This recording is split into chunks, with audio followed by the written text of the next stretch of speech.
ribez je ena najbolj tipičnih grmovnatih jagodičastih rastlin in nekako vzorčen primer, kako režemo vse jagodičaste grmovnate rastline.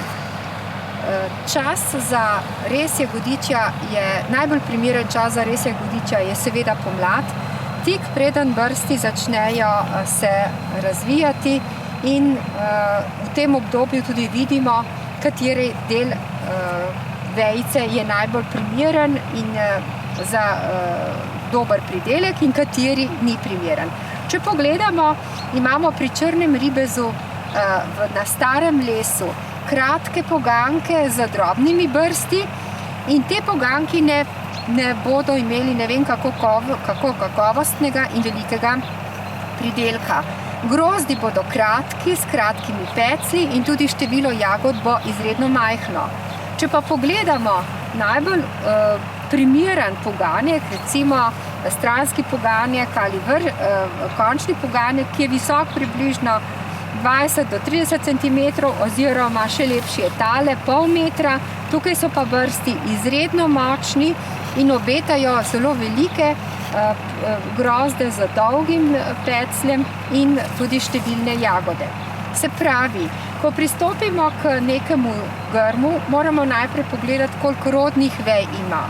V črnem ribezu, rdečem ribezu ali aroni, ameriški borovnici naj bi imeli okrog 15 ali več rodnih vej, vitalnih rodnih vej, ki jih potem vsako leto ustrezno režemo. Grm črnega ribeza je sicer trajnica, ki ima nadzemni del, ki ima koreninski del star mogoče tudi 12 ali 15 let, vendar v grmu naj bi imeli vedno samo poganke, ki so stari od 1 do 3 leta. Se pravi, v grmu, ki ima recimo 15 rodnih pogankov, naj bi imeli 1/3 enoletnih, 1/3 dvoletnih in 1/3 triletnih pogankov. Pri črnem ribezu poganke vedno krajšamo čisto do tav in nikoli ne puščamo štrcljev. Tako, pogledam, v tem grmu imamo mogoče 20 pogankov, od tega je kar nekaj starih 3 leta. Te bom 3 ali 4 leta. 4-letne poganke bom odrezala do tav.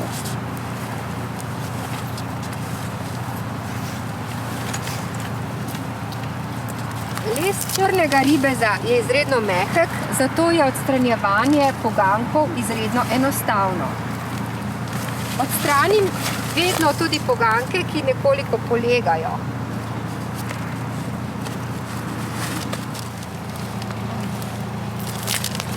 Odstranila sem vse stare poganke, ki so bili starejši od 4 let oziroma polegajoče 3-letne poganke.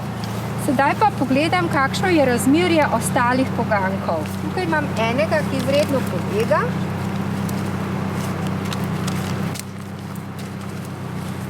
Lahko tudi vidimo, da je ta poganjek že nekoliko prizadet, verjetno je bil poškodovan ob rezi ali zaradi škodljivcev.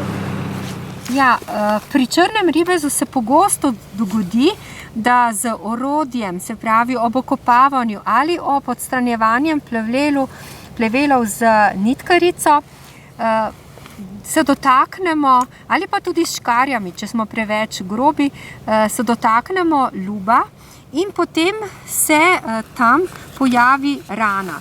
Ta veja počasi začne propadati in na koncu tudi odmre. Sicer je ta veja tudi stara, zato jo bomo odrezali. V tem delu že les začel odmirati, tako da bi prej ali slej, najkasneje pa v času intenzivne rasti, to je v mesecu maju, se ta veja začela sušiti in potem bi jo mogli odstraniti pa takrat. Vedno črni ribez režemo čisto do tav. V grmih, kjer so starikavi, recimo to je ta grm, imamo pomanjkanje že pogankov, ker so grmi stari preko 15 let, skoraj 18, in moramo pustiti vsaj toliko recimo centimeter ali dva, da se bo iz tega bazalnega dela razvil mogoče kakšen poganjek. To so grmi že v zaključni fazi. Ko smo porezali vse stare veje in polegajoče oziroma poškodovane veje, v grmu vzpostavimo še ravnovesje med enoletnimi poganjki. Ko pristopimo k grmu, moramo najprej pogledati, kateri poganjki so šibki, neperspektivni, med te seveda sodijo taki, ki so drobnejši od debeline svinčnika. Te vse odstranimo. Pri tem je kriterij še poškodba poganjka zaradi pepelaste plesni. Vemo, da je pepelasta plesen pri črnem ribezu zelo pogosta bolezen, ki se razvije predvsem na notranjih poganjkih, in ti poganjki, ki imajo pepelovko, so slaborodni oziroma se v prihodnjem letu najpogosteje tudi posušijo. Odstranimo vse enoletne poganjke, ki so neperspektivni. V tem grmu bo v bistvu ostal samo tale droben poganjek, ker je to zelo star grm. Še tale bomo. Star grm. Pri črnem ribezu delamo najpogosteje napake v tem, da premalo izrezujemo. Rastlina mora imeti zelo vitalen nadzemni del, če hočemo, da bo pridelek kakovosten, in to dosežemo le z močno rezjo. Še eno pravilo je pri črnem ribezu zelo pomembno, in sicer to, da pri črnem ribezu nikoli poganjkov ne prikrajšujemo. To lahko naredimo pri rdečem ribezu, pri kosmuljah, pri ostalih sadnih vrstah, pri črnem ribezu pa poganjkov ne prikrajšujemo. Razlog, da tega ne delamo, je v tem, da z rezjo v bistvu naredimo vhodno mesto za steklokrilko, ki je škodljivec, ki zaleže jajčice v les in potem to črviček izje sredico in rastlina propade. Druga stvar,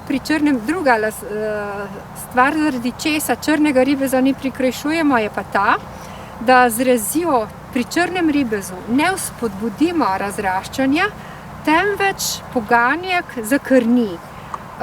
Ne pride do tega efekta, da bi se razraslo, recimo, da bi imeli take lepe poganjke, ampak enostavno poganjek odžene male poganjke, ki so neperspektivni. Tak primer je tukaj, kjer je prišlo do naravnega krajšanja in je se poganjek potem obdal samimi majhnimi poganjki, ki pa bodo imeli sigurno zelo slab pridelek.